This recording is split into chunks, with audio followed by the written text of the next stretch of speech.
ராகி மாவும் மாப்பிள சம்பா அரிசி வச்சு தான் நம்ம இப்போ களி செய்ய போகிறோம். பாருங்கள், 3 மணி நேரம் ஊற வச்ச மாப்பிள சம்பா அரிசி நல்லா உலர்த்தியாச்சு. மிக்சியில் வந்து இன்ச் பண்ணி எடுத்துக்கலாம்.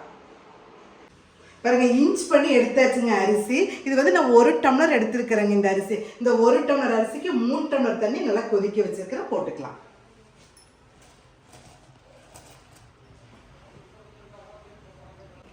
நல்லா கெட்டிப்படாமல் ஒரு கலக்க ஒரு கொதி விட்டு 3 விசில் குட்டு எடுத்துக்கலாங்க.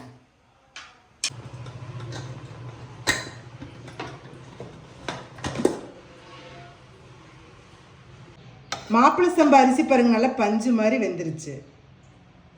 ராகி மாவுங்க இந்த டம்ளர் வந்து 1 டம்ளர் நான் எடுத்துருக்கிறேங்க. 1 டம்ளர் ராகி மாவுக்கு 2.5 டம்ளர் தண்ணி நம்ம ஊற்றணும். இப்போ வந்து இது வந்து 1.5 டம்ளர் தண்ணி சட்டியில் ஊற்றிக்கலாங்க. இப்போ இந்த 1 டம்ளர் தண்ணி ஊற்றிங்க. ராகி மாவு நல்லா தண்ணி மாதிரி கலக்கிக்கலாங்க.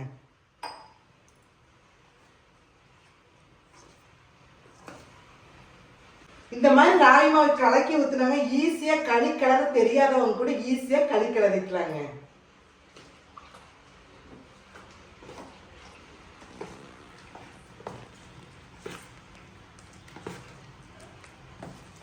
எந்த களி கிளறினாலுங்க கொஞ்சம் உப்பு போட்டு கிளறப்போ அந்த டேஸ்ட் வந்து நல்லா இருக்கு. அந்த குழம்போட டேஸ்ட்டும் இந்த களி புரட்டி சாப்பிட்றப்போ டேஸ்ட் நல்லா இருக்கும்.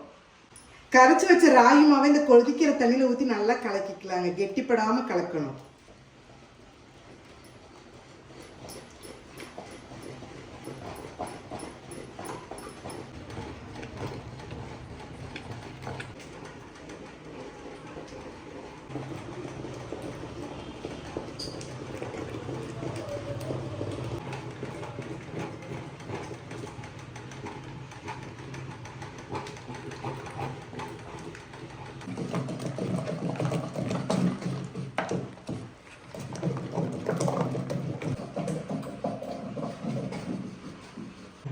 பாருங்க, வேக வச்ச மாப்பிள சம்பா அரிசிங்க இந்த களியோட போட்டு நல்லா கலந்துக்கலாங்க. ஒருத்தர் போட கலக்கிறப்போ நல்லா மிக்ஸ் ஆயிக்குங்க.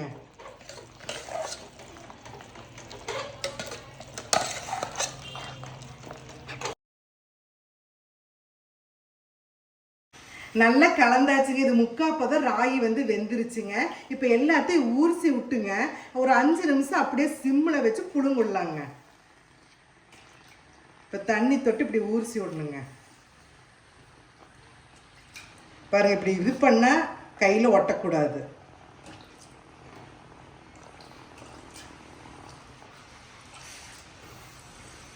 அப்போல்லாம் எங்கள் பாட்டிங்க செய்வாங்க. மண்பானையில் செஞ்சு அப்பவே நல்லா உருட்டி தனித்தனியாக எடுத்து வைப்பாங்க. பார்க்கறக்கே அழகாக இருக்குங்க. சிம் வச்சு 5 நிமிஷம் புழுங்கு விட்டுறலாங்க.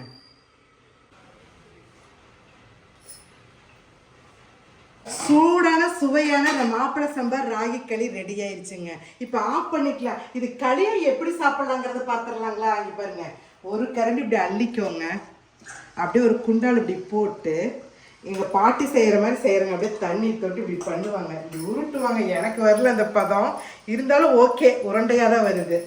நல்லா கொதிங்க இப்படி ஒரு தண்ணி ஒன்று தொட்டு இதான் இப்படி பண்ணுவாங்க. பார்க்கணும், அப்படியே செண்டு மாதிரி வருங்க. இப்போ உருண்டையாக நல்லா களி பிடிச்சி வச்சாச்சுங்க. இது வந்து நல்லா கரைச்சும் குடிக்கலாம். நல்லா காரசாரமான குழம்புங்க. மீன் குழம்பு, கறி குழம்பு, தக்காளி குழம்பு ஊற்றி சாப்பிட்டாலும் செம டேஸ்ட்டாக இருக்குங்க. கண்டிப்பாக ட்ரை பண்ணி பார்த்து எப்படி இருக்குன்னு கமெண்ட்ஸ் பண்ணுங்கள்.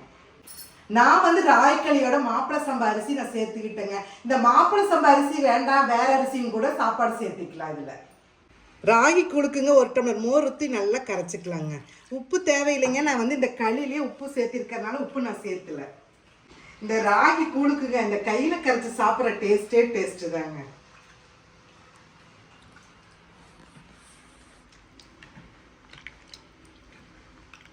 இந்த வெயில் காலத்துக்கு இதமான ராகி கூழ் ரெடிங்க. இது காம்பினேஷன் என்ன தெரியுமா? சின்ன வெங்காயம், ஊறுகாய் என்ன வேணாலும் சாப்பிடலாம். நான் வந்து சின்ன வெங்காயம் வச்சிருக்கிறேங்க.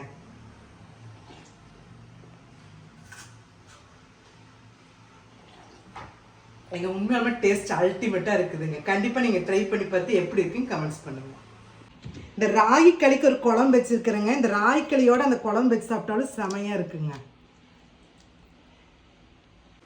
இதுக்கு தக்காளி குழம்பு தாங்க வச்சுருக்கேன். நல்லா காரசாரமாக இது ஊற்றி தான் நான் டேஸ்ட் பார்க்க போகிறேன். இப்போ நல்லா 2 கரண்டி ஊற்றி சொல்லிட்டு சாப்பிட்டா எப்படி தெரியுங்களா இருக்குது? அப்படி இருக்குங்க. இந்த களினா இந்த மாதிரி தாங்க சாப்பிடணும். எங்க களி அப்படி இறங்குறது தெரிய மாட்டேங்குதுங்க.